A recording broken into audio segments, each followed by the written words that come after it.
कुछ लोग उपलब्धियों को अपनी सीढ़ी मानकर आगे बढ़ते हैं, तो कुछ जीवन से प्राप्त अनुभव के सहारे आगे बढ़ते हैं, लेकिन कुछ लोग विवादों को अपनी सीढ़ी बना लेते हैं। नमस्कार, स्वागत है आपका TFI पर, जो है भारत का सबसे बड़ा अल्टरनेट न्यूज मीडिया पोर्टल।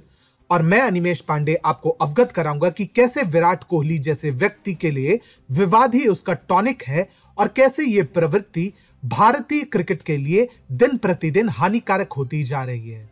तो अविलंब आरंभ करते हैं। हाल ही में संपन्न फ्रीडम ट्रॉफी में लाभकारी स्थिति में होने पर भी भारत को दक्षिण अफ्रीका के हाथों 2-1 से टेस्ट सीरीज में पराजय का सामना करना पड़ा। राहुल द्रविड़ के कोच बनने के बाद भी टीम में एकाग्रता और एकता की कमी स्पष्ट दिखाई दी और कप्तान विराट कोहली के प्रदर्शन पर सवाल उठे। इसके अलावा जिस प्रकार से वे एक विवादित निर्णय पर स्टंप माइक पर चीखते हुए दिखाई दिए, उससे स्पष्ट पता चलता है कि उनकी प्राथमिकता क्रिकेट खेलना तो कतई नहीं था। लेकिन क्या ये पहली बार हुआ है? क्या विराट कोहली इससे पहले विवादों में भी नहीं पड़े? असल में विवाद ही कोहली का पर्याय है, या यूं कहे कोहली के लिए विवाद एक टॉनिक समान है। और ये आज से नहीं 2017 से है, जब उनके व्यवहार के कारण भारत लाभकारी स्थिति में होकर भी ICC चैंपियंस ट्रॉफी फाइनल हार गई और अनिल कुंबले को कोच के पद से त्यागपत्र देने पर विवश होना पड़ा।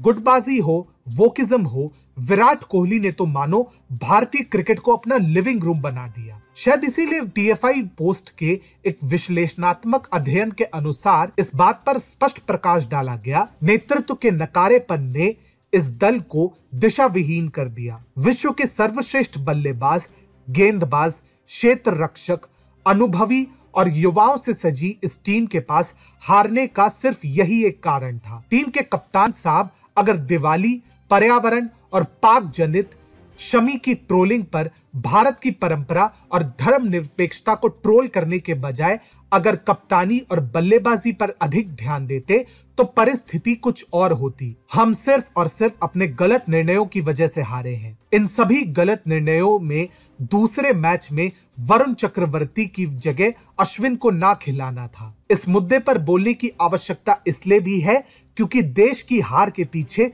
सिर्फ एक व्यक्ति का अहंकार है। हार क्षम्य है, खराब खेलना भी क्षम्य है, परंतु अहंकारवश देश की जीत की तिलांजलि दे देना कदाचित अक्षम्य है। परंतु विराट कोहली का विवादों से मोह इतनी बेइज्जती पर भी समाप्त नहीं हुआ। अनेक वैश्विक टूर्नामेंट में भारत को लज्जित कराने से भी जब वे तृप्त नहीं हुए, तो उन्होंने तुरंत BCCI अध्यक्ष सौरव गांगुली को निशाने पर लिया। पिछले कुछ हफ्तों से हमने देखा कि कैसे भारतीय टीम के वर्तमान टेस्ट कप्तान विराट कोहली अपने आप को निर्दोष सिद्ध करने पर तुले थे और BCCI विशेषकर वर्तमान अध्यक्ष सौरव गांगुली को झूठा सिद्ध करने पर तुले हुए थे। परंतु इस बार विराट के इस झूठ को उजागर करने के लिए स्वयं BCCI ने मोर्चा संभाल लिया।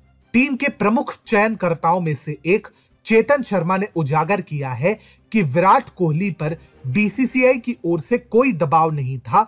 उल्टे T20 की कप्तानी को लेकर स्वयं BCCI के अफसरों ने उन्हें अपने निर्णय पर पुनर्विचार करने को कहा था।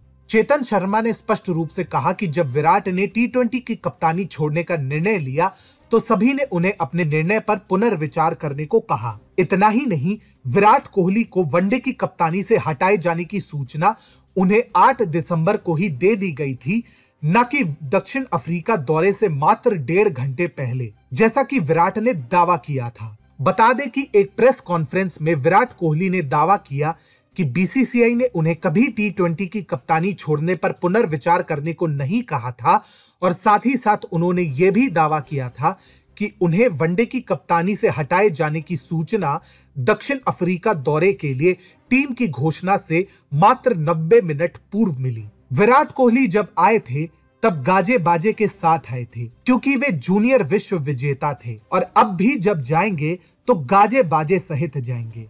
परंतु इस बार उन पर कोई भी गर्व नहीं करेगा, क्योंकि इसके लिए वे स्वयं दोषी होंगे।